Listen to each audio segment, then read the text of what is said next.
Oi, gente, tudo bem com vocês? E aí, galera? Eu sou a Gabi. E eu sou o Luar. Sejam todos bem-vindos ao Pipocando. Pra você que caiu de paraquedas aqui no Pipocando, nós temos esse quadro aqui no YouTube que a gente responde as perguntas que vocês fizeram lá no Instagram. Se você não me segue no Instagram, já vou deixar aqui pra vocês já seguirem.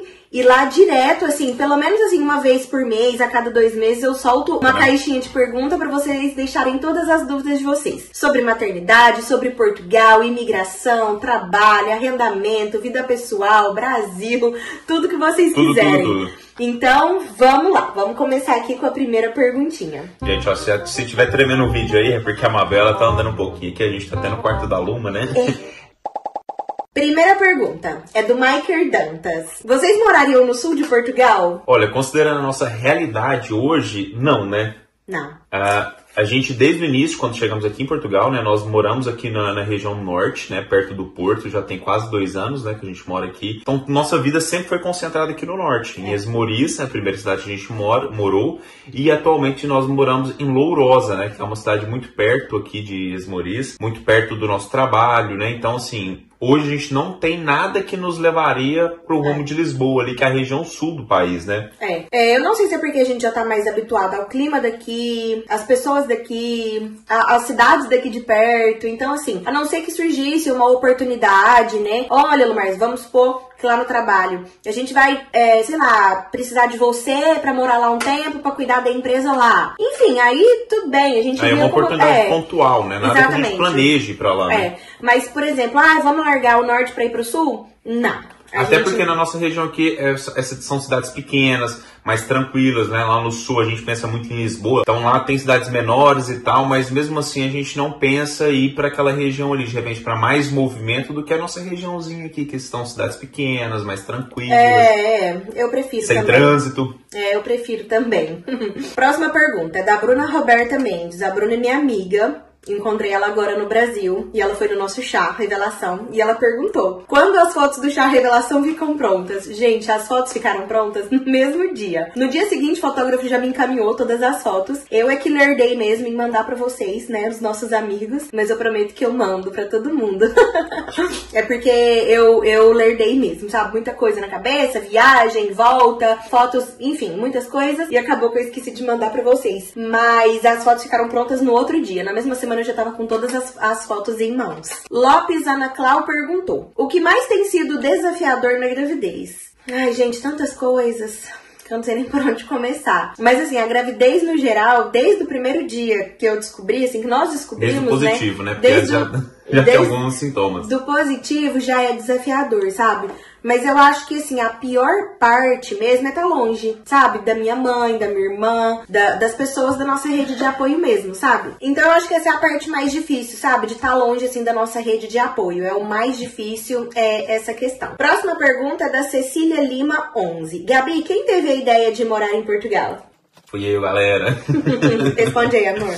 Foi o seguinte, já tem quase 2 anos, né, que a gente mora aqui. A decisão, quando eu tive ela, foi em outubro de 2022. Foram vários fatores que me levaram a pensar em Portugal. Mas o principal fator, assim, foi a questão da nossa família, né? Questão de segurança para os nossos filhos. Nosso projeto sempre foi ter filhos, é uma família maior. E no Brasil, na nossa realidade, a gente percebia que era um pouquinho complicado, era muito caro, né? Proporcionar uma qualidade de vida bacana para os nossos filhos, né? No caso a Luma hoje. Pensando dentro do meu contexto, eu sou advogado, eu via aqui em Portugal uma possibilidade de trabalhar na área que eu sempre gostei, que eu amo advocacia, e na época eu podia, tinha uma certa facilidade em me habilitar aqui como advogado, né? Então eu poderia exercer minha profissão aqui em Portugal. Então todo o nosso planejamento, quando eu pensei isso, eu conversei com a Gabriela, apresentei esse projeto para ela. No primeiro momento ela até assustou porque eu nunca tinha falado em morar fora. Quem tinha mais o desejo sempre foi a Gabi, né? É verdade, eu sempre quis, gente. Sempre foi um sonho morar fora. Eu já tive uma oportunidade quando eu tinha 17 anos, morei fora por 1 ano. E eu lembro direitinho, quando eu cheguei no Brasil, eu falei, eu não quero morar aqui mais, eu quero morar fora.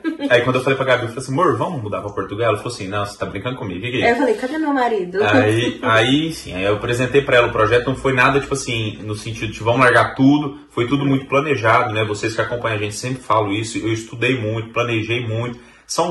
há coisas, né? Há situações que fogem um pouquinho ali do planejamento e do que a gente imaginou, como a situação da advocacia. Mas assim, foi uma ideia minha diante de todo esse contexto da melhor qualidade de vida, a questão profissional, enfim, tiveram alguns percalços no caminho, né? Mas a ideia foi minha e hoje em dia a gente não arrepende em nada, né? Dessa escolha que a gente fez de mudar pra cá, né? Com certeza. É isso, gente. A ideia, assim, a princípio foi o Lumar que me chamou pra essa conversa, mas a decisão, claro, foi mútua, né?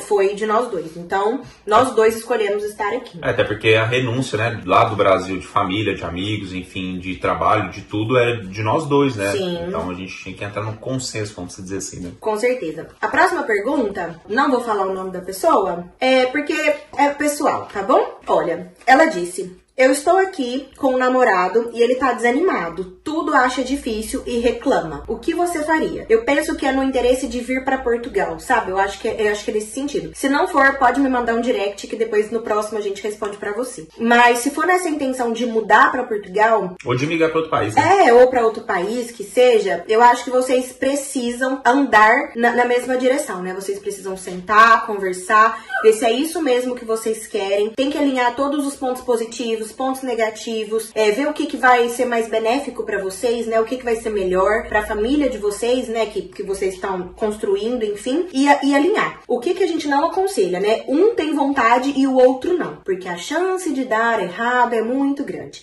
A gente conhece algumas pessoas que tiveram essa experiência. A vontade era da pessoa, a minha não. E aí acontece de voltar, frustrações. Até eventual separação aqui em Portugal, porque aí um quer ficar, o outro não. O outro não. Então, assim, alinhem. Vocês têm que vir com o mesmo pensamento. Queremos fazer dar certo. Queremos ir os dois. Aí vocês vêm, tá bom? É melhor. Porque assim, igual a gente sempre fala, toda escolha que você tiver, né? Ou adotar um caminho em conjunto, vai ter uma renúncia de um, de outro, às vezes mais de um, mais de outro. Então, assim, é sempre vocês conversarem e tentar fazer propósitos, né? A gente sabe que no começo vai ser difícil, a gente sabe que no começo vai ser muito desafiador para o casal, enfim, porque tem as circunstâncias da imigração, tem as circunstâncias de que no nosso caso a gente mudou. Sempre me perguntam isso, inclusive hoje no talho, no açougue, o rapaz me perguntou, falou: Mar, você veio sozinho? Você já conhecia alguém? Então, eu e a Gabriela só tínhamos nós dois aqui no começo. Então, assim, é muito mais desafiador para o casal nesse aspecto. Se você já tá com a parte emocional abalada, a parte profissional abalada, é difícil dar certo. Então você tem que tomar uma decisão em conjunto ali, ter um propósito do casal para que, tanto continuando no Brasil, ou se não for no Brasil, ou se decidir efetivamente migrar ou voltar para o Brasil, seja uma questão que seja em conjunto, né? Exatamente. Gente, vocês, é o que eu disse no início, vocês têm que vocês dois têm que estar bem alinhados com o pensamento um do outro para fazer dar certo. Exatamente. Próxima pergunta é da Larize Gabi. Gabi, você entrou de baixa? Como está sendo essa questão do trabalho? Gente, pra quem não sabe, baixa é como se fosse o nosso atestado no Brasil. É como se eu tivesse de atestado. Eu não estou de licença maternidade. Ou afastada, no caso, que é esse nome que ela queria dizer. Eu acho que afastada é o melhor sinônimo, né? Porque o atestado, ele seria para uma situação ali pontual, de repente mais transitória, tipo uma questão de uma semana ali, com um lapso temporal menor, né? No caso ali, o afastamento da Gabi é mais adequado, tendo em vista o avanço da gestação, né? E é diferente da licença maternidade, porque eu só saio de licença maternidade quando a Luma nascer. Então hoje eu estou afastada. No caso da Gabi vai ser, tá? Você pode sair, só fazer um parêntese aqui, porque a licença maternidade você pode sair um pouquinho antes do nascimento, né? De dar à luz. Mas é uma questão muito particular. Então vamos considerar que ela falou na questão de afastamento, né? Se a Gabi afastou do trabalho, como é que tá, a questão de remuneração, enfim, a gente vai responder nesse sentido. Gabi, então, você entrou de baixa? Sim, entrei de baixa. E como tá sendo essa questão do trabalho? Gente, pra quem não sabe, eu e o Lumar, nós trabalhamos juntos. E ele é o meu chefe. Ele é o gestor da empresa e eu trabalho na empresa. Então, é ele que vê todas essas coisas pra mim, sabe? A questão da minha baixa, da minha licença, das minhas férias, das minhas folgas, do meu salário, tudo é ele. Então, ele vai explicar melhor pra vocês.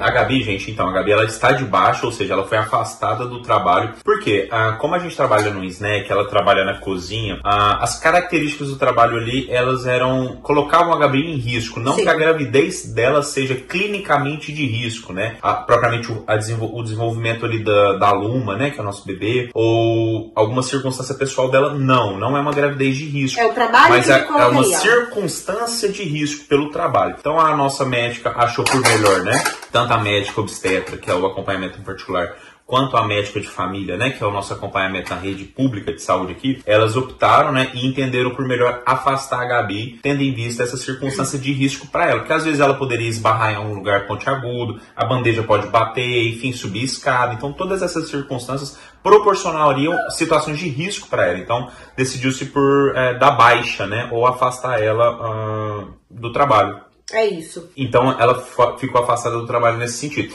Agora, como é que funciona a questão de remunerações?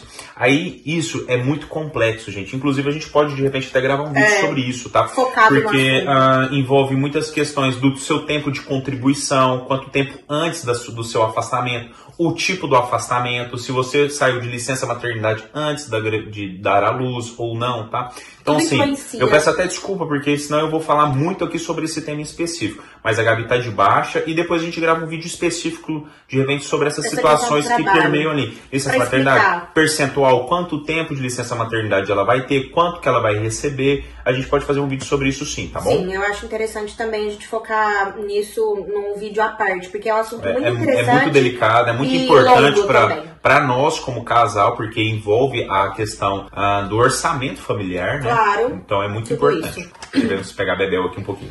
Próxima pergunta é do Matheus _PD. O Matheus é meu amigo da faculdade de muitos anos. E ele mandou: quando vão voltar para o Brasil? Saudades. Matheus, eu acabei de chegar em Portugal. Eu fiz um mês esses dias. Fez um mês que eu voltei do Brasil. Calma. Ai, assim, gente, mas assim, claro, nós temos planos, óbvio, mas assim, tudo depende, né? Depende como é que vai ser a questão com a Luma, depende também da situação financeira, porque não é barato ir pro Brasil, é muito longe também, muito difícil. Desgastante agora com a Luma, né? Vão ter várias circunstâncias que a gente precisa planejar isso, né? Claro que assim, sempre tá nos nossos planos, a intenção é a gente ir todo ano, mas vamos ver se a gente consegue ir esse ano ou não. Nós acabamos de voltar do Brasil, ficamos praticamente um mês lá, mas assim, tem planos, mas ainda não tem nada certo. Exato. Mas em breve, se Deus quiser, em breve. Próxima perguntinha é da Jucimara _BC. Casal, só pra dizer que vocês são lindos e abençoados por Deus e que já estou orando pelo seu parto. Ai, muito obrigada, Jucimara, muito obrigada mesmo, gente. Oração, eu sempre falo, é sempre muito bem-vindo e eu fico muito feliz mesmo, energias positivas. Nós ficamos, assim, muito felizes mesmo dessas amizades que a gente faz aqui na internet, né? A internet tem seus lados ruins, mas também tem os lados bons. Inclusive, a gente tem muito amigo da internet, né? É verdade. E muito obrigada pelo carinho e pode continuar orando, rezando aí pro nosso bebezinho, pro parto. Com certeza, a gente tá sempre aqui de braços abertos. Muito obrigada e um beijo pra você.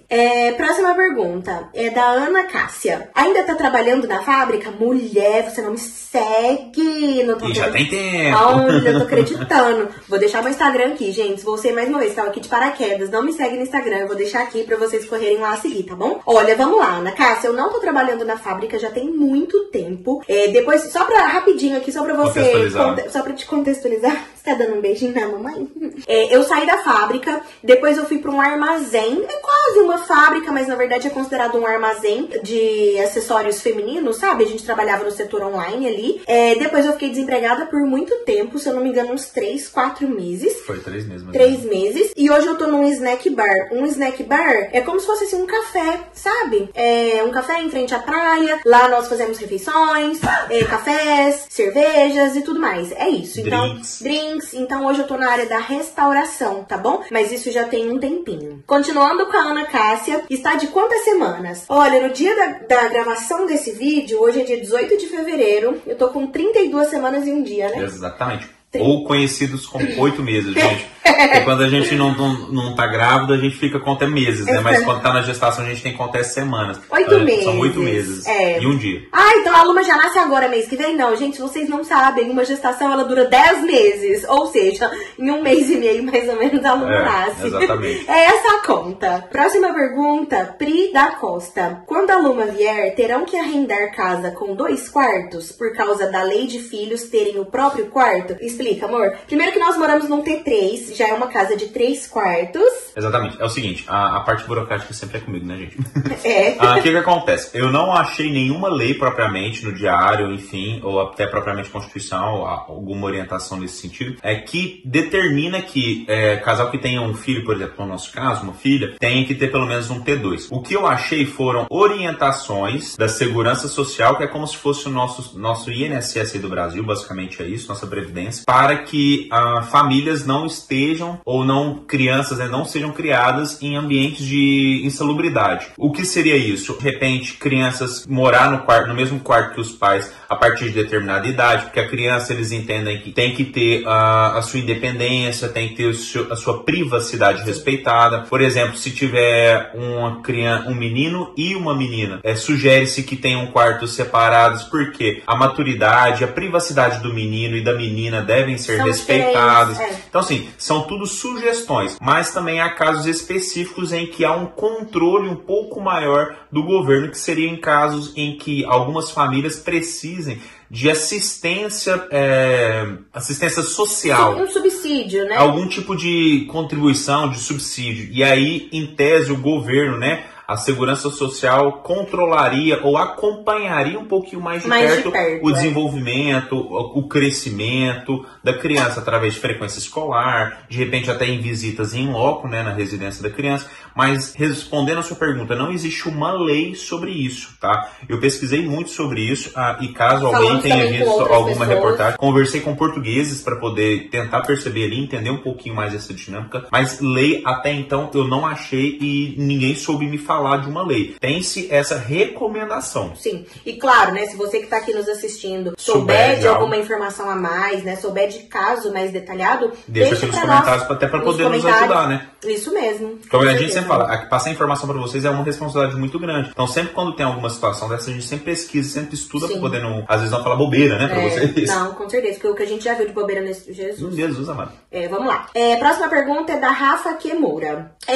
Qual a decoração do quartinho da Luma? Inclusive, a gente tá nele. Nós estamos no quartinho dela. Gente, vocês podem ver agora, cada vídeo é gravado num canto, né? Que a gente tá meio, assim, a gente tá sem escritório. Fase de adaptação aqui dos cômodos. Inclusive, eu não soltei ainda o tour do quarto, porque ele não tá 100% pronto. Mas o último vídeo que eu postei sobre o quartinho da Luma já tá, assim, 98% pronto. Eu vou deixar aqui pra vocês assistirem, tá bom? Mas o tema, eu sempre quis um tema mais de animaizinhos, tipo um safari, sabe? Independente, se fosse menino ou menina. E é claro, né, menina a gente puxaria mais pro feminino e menino pro masculino. Então a gente fez as coisas meio rosinha, mais delicadinho, né? Porque vem uma menininha por aí, mas sempre uns animaizinhos e uns bichinhos por aqui. Continuando com a Rafa. O que mais mudou na sua rotina depois da gestação? O que acontece? Eu sou uma pessoa muito hiperativa. Eu gosto de estar com pessoas, eu gosto de sair de casa, eu gosto de ver gente. Então, e depois da gestação, principalmente quando eu saí de baixa, na verdade, eu comecei a ficar muito em casa. E às vezes isso me incomoda um pouco. É muito bom, por um lado, que eu descanso e eu consigo arrumar as coisas da Luma, eu consigo respeitar o tempo da minha gestação, eu consigo ficar mais quieta, que é o que eu preciso, mas ao mesmo tempo eu fico assim um pouco ansiosa, sabe? Mas assim, o que mais mudou na minha rotina foi essa questão, principalmente depois que eu me afastei do trabalho. Até eu estar trabalhando, tava indo a mesma coisa, eu tava indo pro ginásio de manhã. O ritmo era um pouquinho mais devagar, não era com tanta, né, força ali, igual era em um momento sem a gravidez, mas no mais era uma rotina normal, igual a anterior à gestação. Então assim, o que mais mudou mesmo, eu não digo nem depois da gestação, porque continuou praticamente a mesma coisa. O que mudou mesmo foi essa questão do afastamento. Aí eu já comecei a ficar um pouco mais sozinha, digamos assim, em casa, me cuidando da Luma, das coisinhas e tudo mais. Mas foi isso um pouco. E até contemporâneo também ao avanço da gestação, ao crescimento da barriga, as limitações, né, amor? Sua mesmo. Então, assim, são coisas normais, habituais da gravidez mesmo. Fisiológico. Exato. Depois que vocês voltaram do Brasil, vocês sentiram uma falta mais intensa da família e amigos? Olha, a saudade ela sempre tem, né? Não é que não existe saudade, mas assim, a gente sempre fala muito, principalmente com os familiares. Foi uma decisão tão tão estudada, tão pensada por nós, e graças a Deus a gente está conseguindo se realizar, principalmente no projeto de família aqui, que a gente vê que o esforço vale a pena. Sim. Nesse sentido. Então, a saudade existe, é lógico, a gente fica com saudade, a gente faz ligação de vídeo, conversa com os familiares, mas o esforço a gente vê que vale a pena. Não foi em vão, vamos dizer assim, né? Não, então isso conforta certeza. Um pouco o coração. Isso conforta o coração, mas eu não sei se é por conta da gravidez, os hormônios, os sentimentos, né, ficam mais aflorados. Eu senti um pouco mais. Eu senti um pouco mais porque aí já me vem, né? Nossa, minha filha vai nascer, tô longe da minha família, tô longe dos meus amigos, minha mãe não tá aqui, minha sogra não tá aqui, meus amigos não estão aqui. Então já começa a passar umas coisas assim na cabeça. Mas assim, são coisas rápidas. Pensa e sai, e sabe? Olha que quem era mais apegado em família, em amigos, assim, geralmente sempre foi mais eu, né? Exatamente. Mas eu até comentei com o Lumar, eu falei, nossa, parece que eu dei uma sofridinha quando eu voltei, sabe, do Brasil. Não que eu me arrependo de estar aqui, não é isso. De uma coisa é uma coisa, outra coisa é outra coisa. Mas eu senti um pouco mais. Eu acho que é por conta também da gestação. Claro, acho que é normal também. Os hormônios. A Maiana Colares perguntou, já pensou se vai querer o parto natural ou cesárea? Aqui eles induzem até o último segundo, aqui em Portugal, que ela quis dizer. Sim, gente, nós, eu na verdade, né, que é uma opção, assim, uma decisão particularmente minha, né, eu optei por cesariana e o Lumar sempre me respeitou, me apoiou e me incentivou desde o início. E antes mesmo dela descobrir que estava grávida, né? Sempre conversamos sobre isso. Dela. Sempre foi uma opção minha. E sim, você tá certa. Aqui realmente eles induzem até o último segundo a você ter um parto natural, né? Um parto normal. É somente por 3 motivos que a rede pública faz o parto cesariana. Substitui o parto normal pela cesariana. Que é quando há risco de vida pro bebê ou pra mãe, quando não tem a dilatação suficiente, né? E quando o bebê tá sentado, né? Não tá encaixadinho pra poder realizar ali o parto natural. Então, somente nessas 3 ocasiões. E como eu tinha muito medo disso acontecer, a gente partiu logo pro cesariana, que aí sim a gente teve que fazer um plano, ir pra uma rede privada, né? Inclusive, a gente já falou sobre isso aqui também. Eu vou deixar outros vídeos aqui pra vocês acompanharem, outros pipocando. A gente explicou também um pouquinho mais sobre essa decisão. Sobre a questão do acompanhamento na rede particular, que é pra você fazer o cesariana. Sim. E na rede pública também. Exatamente. Então foi por isso que nós optamos, sabe? E você tem razão. Aqui em Portugal eles induzem até o último minuto você ter um parto normal.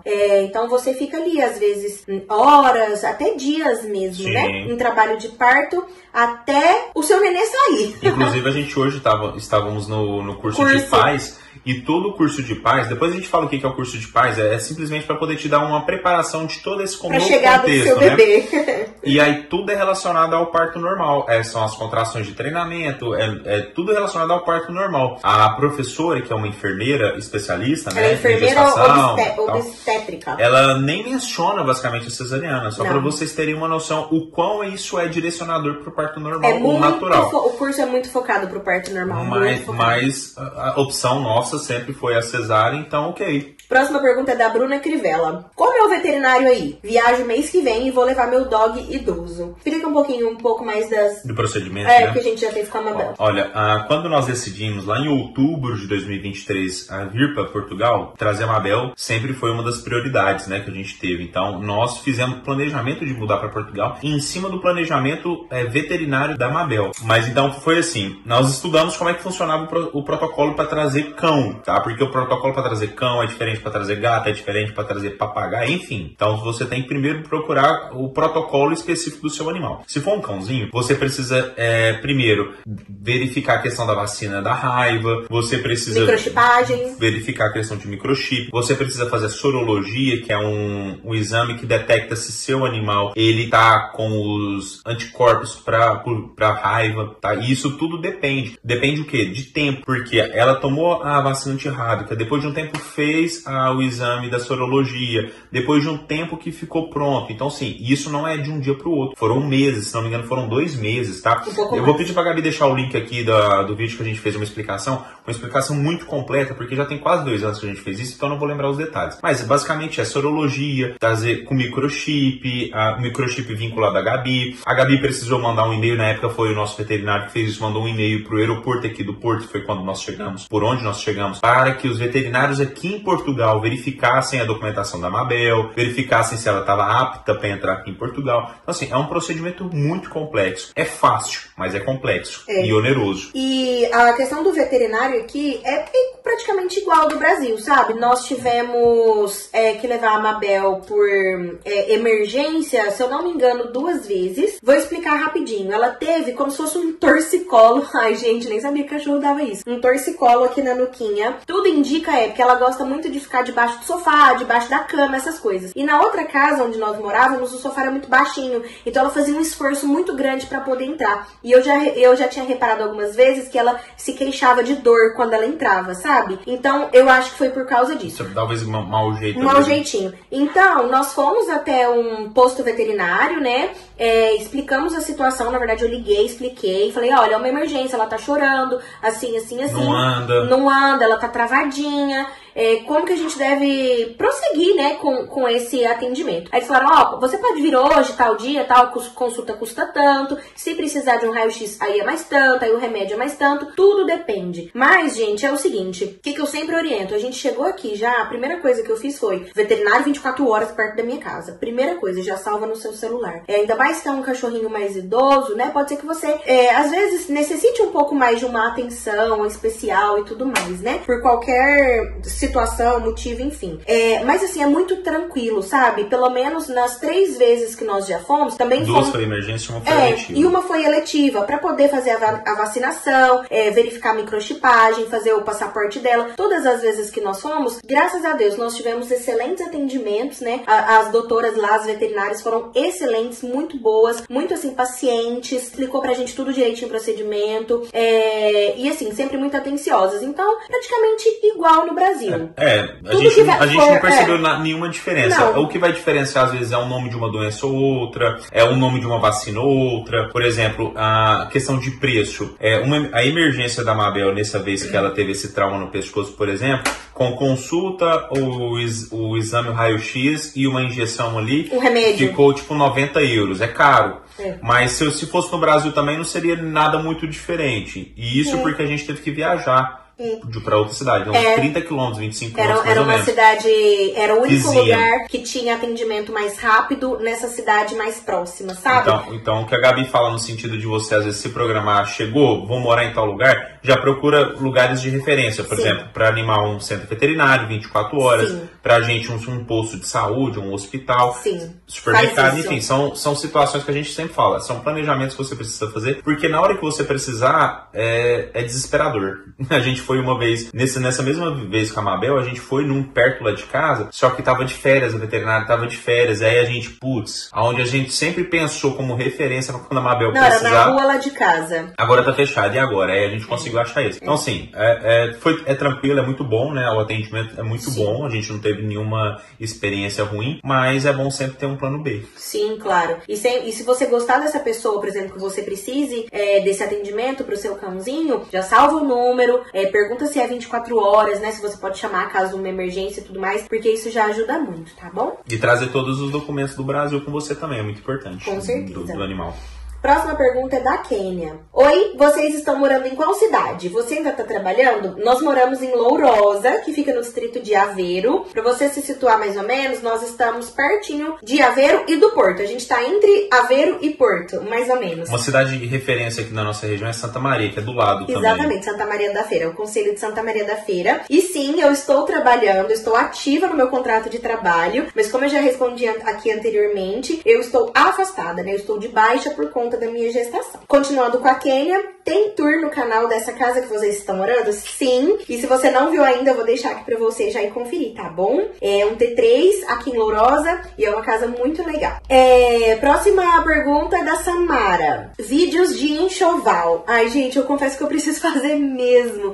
A gente tava até no curso de pais hoje e eu descobri que eu estou um pouco atrasada porque eu nem lavei as roupas do bebê e muito menos fiz a minha mala maternidade. Mas eu prometo que eu vou fazer, tá bom? Principalmente quando eu for gravar o tour mesmo do quartinho, assim, em detalhes, eu vou mostrar um pouquinho mais do enxoval. O que tem, pra vocês verem, assim, do enxoval da Luma, são os presentes que a gente ganhou no nosso chá, né? Eu vou deixar o vídeo aqui pra você, dos presentes que nós ganhamos no chá, pra você ter uma noçãozinha do que a Luma já tem. Mas, graças a Deus, ganhamos muita coisa. Mas, quando eu for gravar também o tour detalhadinho do quarto, eu vou tentar mostrar o máximo também, eu prometo, tá bom? Próxima pergunta é da Tassi Estevam. Sou seguidora nova. Estão em Portugal há quanto tempo? Trabalham em qual área? Tassi, seja muito bem-vinda. Se você não segue a gente no Instagram, já vou deixar aqui pra você correr e ir lá seguir a gente, que lá a gente posta tudo em tempo real, tá bom? Então, nós estamos aqui há quase 2 anos, né? Em março fará 2 anos... Não, em abril. Em abril fará 2 anos. Que nós estamos aqui. Nós trabalhamos na área da restauração, né? Eu trabalho na cozinha de um restaurante, é um snack bar, um café. E o Lumar, ele é o gestor da empresa, né? É uma rede de empresas distintas, né? De vários setores. E ele ajuda na administração dessas empresas. E uma dessas empresas é a que eu trabalho. É isso.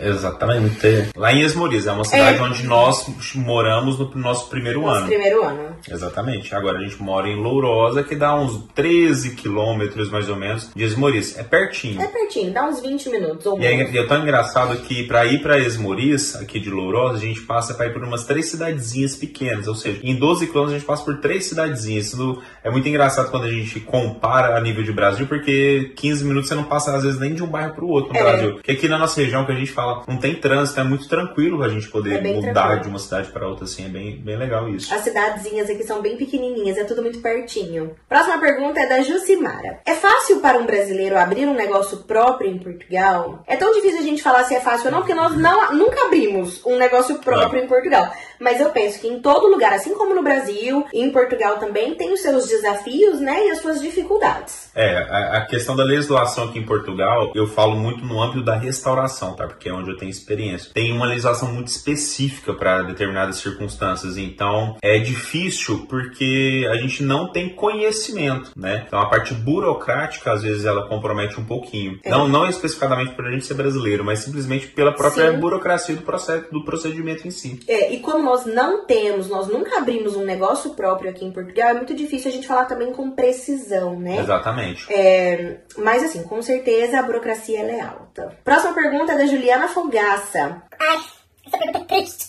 Quanto ficou a viagem para o Brasil? Passagem, passeios, mercado e tudo mais. Juliana, você acredita que nós não fizemos? A gente tá até com medo de fazer essa conta, mas a gente precisa fazer, inclusive, né? Assim, é porque o que acontece? A nossa ida pro Brasil, ela foi uma ida um pouquinho atípica, tendo em vista que nós fizemos o chá da Luma lá no Brasil, né? Exatamente. Então, assim, o chá da Luma, ele foi bastante oneroso. Inclusive, a gente começou a pagar as coisas antes de ir pro Brasil. Decoração, tudo a gente foi adiantando antes do Brasil. Mas assim, para poder apresentar um número aproximado, eu estimo aproximadamente uns 30 mil reais. Com chá, com passagem, com saídas e tudo. Foi aproximadamente uns 30 mil. Gente, não é barato. Lembrando que nós estamos aqui há quase 2 anos. Então, assim, ficou caro. É porque a passagem no período do fim do ano é muito cara. Sua passagem foi aproximadamente 12 mil. O chá da Luma foi uma situação muito onerosa para nós. A gente saía muito com amigos e familiares.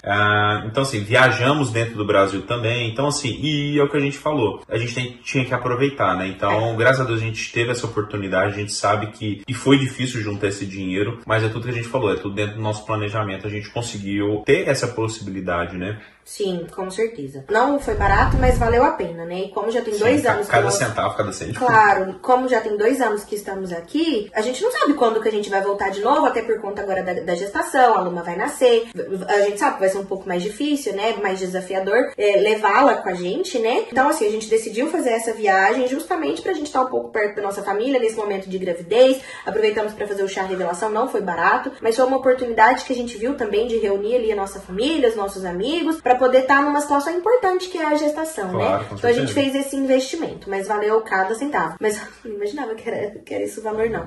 Mas faz parte. Ana Bastos perguntou, qual o tema do quarto da Luma? É safari. É um safari meio safari, assim, não sei explicar, mas é cheio de bichinho, é rosinha. É que eu tô olhando, gente, eu tô aqui olhando. Depois vocês vão definir, quando fizer o tour, vocês vão definir, vão falar qual que é o tema. Porque assim, um safarizinho. A expectativa era pra ser um safarizinho. É um safarizinho. É muito delicado, sabe? Mas olha, até a almofadinha aqui, por exemplo, que a gente tá aqui nessa cama, é um elefantinho. A Bebel tá fazendo decoração também. Bebel. Então o tema é um safari. Eu sempre quis muitos bichinhos, sabe? E assim nós fizemos, com bastante enfeite de bichinhos. Como eu disse, eu eu não tenho o tour completo, mas já tá 98% pronto. Eu gravei no último vlog que eu fiz, montando os móveis e tudo mais. Eu vou deixar aqui pra vocês assistirem. A doutora Letícia Ciconelli perguntou: como funciona a licença maternidade aí? Aí eu vou deixar com ele.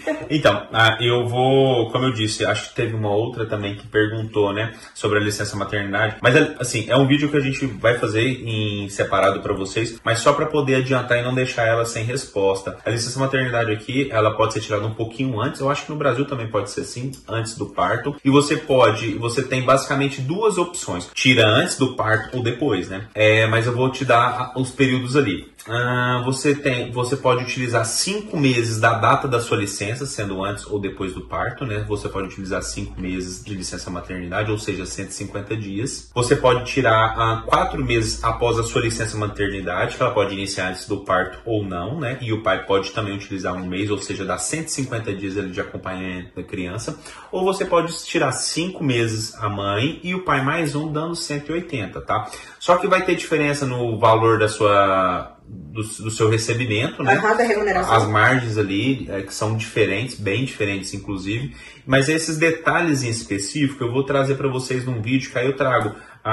Se você tirar 4 meses, você recebe 90% do seu ordenado. Se você tirar 5 meses, você recebe 83%. Essas margens aí, tem uma tabela ali que depois eu trago para vocês, tá? Mas o mais interessante aqui é que a licença maternidade ela pode ser compartilhada com o pai. Tá? Tem um período ali que a Gabi pode compartilhar comigo e vice-versa. A gente tem a licença maternidade alongada, que são mais 3 meses para o pai. Isso, alargada, não é alongada não. São mais 3 meses, eventualmente, para a Gabi, mais 3 meses para mim. Então, ou seja, no primeiro ano da aluna, ela pode ter o acompanhamento do pai ou da mãe durante um ano todo. Então, assim, tem várias características. Mas depois eu trago aqui, de repente, uma tabelinha ou algumas indicações aqui com um vídeo mais específico para trazer para vocês. Não, e a gente vai fazer um vídeo também bem focado nisso também. A gente também tá aprendendo tudo agora, né? Tudo novo. Mas a gente também já tá com algumas anotações, algumas ideias para poder gravar tudo para vocês. Nada melhor que a experiência, né? Pra poder ensinar pra gente. Próxima pergunta é da Kathleen P. Mive. Mostra algumas coisinhas do enxoval. Eu vou ter uma menina e vou começar a comprar ainda. Então, o que eu tenho do enxoval são os nossos presentes que nós ganhamos no chá, como eu já disse aqui antes também no vídeo. E no próximo vídeo que eu for gravar o tour do quarto, que já vai estar 100% pronto, eu só tô esperando alguns detalhezinhos, algumas coisinhas, eu quero mostrar tudo que a gente tem, tá bom? Com certeza eu vou mostrar tudo, pode ficar tranquila.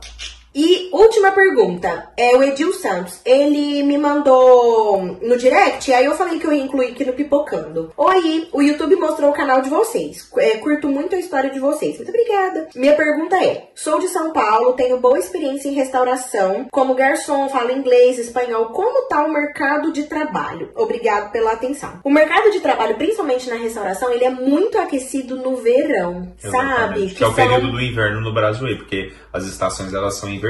Né? Isso é importante falar. Então, ali para junho, julho, agosto e setembro, mais ou menos, é um período muito alto e muito bom para restauração. De muita demanda. Exatamente. Isso quer dizer que o seu empregador vai te dar um contrato, vai te deixar lá o ano inteiro? Não. É muito difícil, porque o que acontece? A restauração, nos grandes centros, por exemplo, no Porto, em Lisboa, que são grandes cidades, ou até em cidades menores, mas que tenham restaurantes mais renomados, enfim, você consegue um contrato perene, né? Ou seja, o ano inteiro. Mas em cidades menores, por exemplo, no nosso caso aqui, você faz muito contrato ali por termo, certo? Exatamente. Ou seja, de curta duração, porque vai pegar basicamente o verão. Mas o mercado da restauração, que é um mercado muito bom. Se você for para cidades grandes, você vai receber mais. Se for para cidades pequenas, você vai receber menos por hora de trabalho. Então vai depender um pouquinho ali. Mas só de você falar inglês, espanhol, é muito bom. Porque aqui turistas, né? Pela proximidade, né? Gente, tem muito turista. Mesmo. A gente recebe lá no Snack ingleses, franceses, holandês, italiano, espanhol. Então, e tipo assim, eu não sou um poliglota, né? A gente vai meio que nas mímicas ali, sabe? E safa. Mas se você já é fluente nessas línguas, ajuda muito. Igual, por exemplo, a gente já foi em restaurante no Porto, que o cara falava que, tipo assim, estavam conosco lá brasileiros, né? E ele falava português com a gente. Do lado tinha gente falando francês, do outro inglês, não sei o que, espanhol. E ele falava todas as línguas. Tipo assim, o único que ele mais ou menos arrastava em espanhol, porque inglês e francês você via que o cara era, tipo, federal no negócio. Eu falei, que isso? E óbvio que o valor da hora dele vai ser muito mais cara do que, por exemplo, uma pessoa que só fala português. Então, assim, o mercado da restauração é um mercado bom. Depois a gente vai ter que gravar um vídeo, né, sobre a questão da demanda, né, de trabalho aqui em Portugal, para vocês terem um pouquinho de conhecimento. Mas já em contrapartida, no inverno já é uma área muito fraca. Então, se você chegar aqui, por exemplo, nessa altura de inverno, final do ano, início do ano, pode ser que você tenha um pouquinho de dificuldade. Nada é impossível, tá, gente? Claro que depende da região e tudo mais, né? Não tô falando que não é. O próprio do restaurante ou do claro, bar, enfim. Mas assim, vai ter um pouquinho mais de dificuldade, porque na época do inverno, são quando os empregadores estão cortando os custos. Porque o volume de venda ele é muito menor. Para vocês terem noção, lá onde a gente trabalha, a gente no verão conta com uma equipe de colaboradores de aproximadamente 35 pessoas trabalhando lá no snack. Agora na altura do inverno vai ali para 12, 15 pessoas, ou seja, mais da metade a gente tem que cortar, infelizmente, pela diminuição da demanda, né? Menos clientes, menos faturação, ou seja, não tem o porquê de ter muitas pessoas. Só para vocês terem noção. Mas tem lugares que trabalham um ano inteiro. Sim, claro, com certeza. Gente, então essas foram as perguntinhas do Pipocando de hoje. Vocês perceberam que hoje eu comi muita pipoca, porque eu realmente tô com fome. Fiquei o dia todo fora de casa. Não comeu pipoca foi Bebel. A única que não comeu foi Bebel. Se a gente não respondeu a sua pergunta de acordo com o que você esperava, pode mandar uma mensagem pra gente no Instagram ou aqui no YouTube mesmo. Se a gente deixou de falar alguma coisa que é importante pra você, também pode deixar o seu comentário aqui, né, amor? Exatamente. Ou de repente que você não entendeu, não condiz com sua realidade. Se ficou alguma dúvida, deixa aqui nos comentários. Qualquer informação pra nós aqui, a gente sempre responde, né? Com certeza. Espero muito que vocês tenham gostado do vídeo. Não deixe de se inscrever no canal, deixar o seu like e de seguir a gente no Instagram. É isso. Um beijo e até o próximo vídeo. Tchau. Tchau. Tchau, filha.